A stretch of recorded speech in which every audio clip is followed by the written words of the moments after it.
তিনি বলেছেন ঈসা আলাইহিস সালামের হাতে যেই ফিলিস্তিনে আজকে মজলুম বোনদেরকে শহীদ করা হচ্ছে, বাচ্চাদের মাথার খুলি উড়িয়ে দেওয়া হচ্ছে, আমাদের ভাইদেরকে জীবন্ত পুড়িয়ে মারা হচ্ছে, ওই ফিলিস্তিনে লিখে রাখেন আপনারা, মিডিয়া দিয়ে প্রচার করে দিন, এই ফিলিস্তিনের বাবেলুত নামক জায়গায় তাদের মিসায়া, তথাকথিত মিসায়া মসিহুদ দাজ্জালকে ঈসা আলাইহিস সালাম হত্যা করবেন ইনশাআল্লাহ।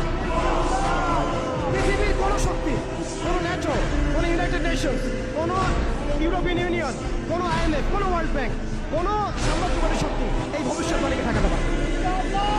আপনি আপনাদেরকে চেষ্টা করতে দেন, সারা পৃথিবীর সমস্ত মুসলমানকে যদি এখন তারা মেরে ফেলে, তবুই আপনাদের ভবিষ্যৎবাণী ইনশাআল্লাহ তাআলা তারা ঠেকাতে পারে।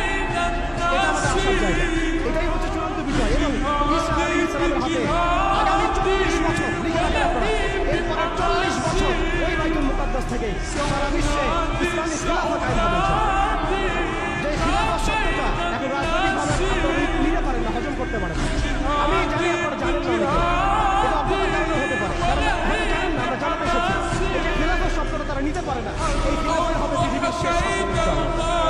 এই খিলাফত দিয়ে বিশ্ব শুরু হয়েছিল, এই খিলাফত দিয়ে বিশ্ব শেষ হবে।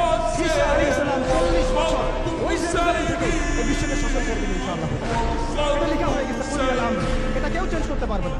এখন মাঝখানের এই সময়টুকুতে জায়নিস্ট আসলে কি করেছে এবং আমরা কোন কোন জায়গায় পিছিয়ে গেছি এবং আমাদের করণীয় কি হতে পারে, এটা আমি অল্প কথায় শেষ করে দিই। এক কথায় দেখুন, জায়নিস্ট মুভমেন্ট গঠন করার পরে তারা সর্বপ্রথম, ভালো করে খেয়াল করেন, তারা সর্বপ্রথম একটা ঐক্যবদ্ধ প্ল্যাটফর্ম এনেছে। আমরা দেখেন সারা বিশ্বে এখন পর্যন্ত মুসলিমরা একটা ঐক্যবদ্ধ প্ল্যাটফর্ম করতে পারে। তারা ঐক্যবদ্ধ একটা প্ল্যাটফর্ম করেছে এবং সেই প্ল্যাটফর্মকে কেন্দ্র করে তারা সবার আগে খেলাফত ব্যবস্থাকে ধ্বংস করেছে, অটোম্যানদেরকে তারা পরাজিত করেছে। প্রথম বিশ্বযুদ্ধের সেই 1914 থেকে 18-এর মধ্যে তারা বাইতুল মুকাদ্দাসে প্রথম ঢুকেছে এবং তাদের সহযোগী ছিল পশ্চিমা বিশ্ব এবং ব্রিটেন। আজকে আমরা ইসরায়েলের এগেন্স্টে কথা বলি ঠিকই, কিন্তু পশ্চিমা বিশ্বের এগেন্স্টে আমরা কথা বলতে পারি না।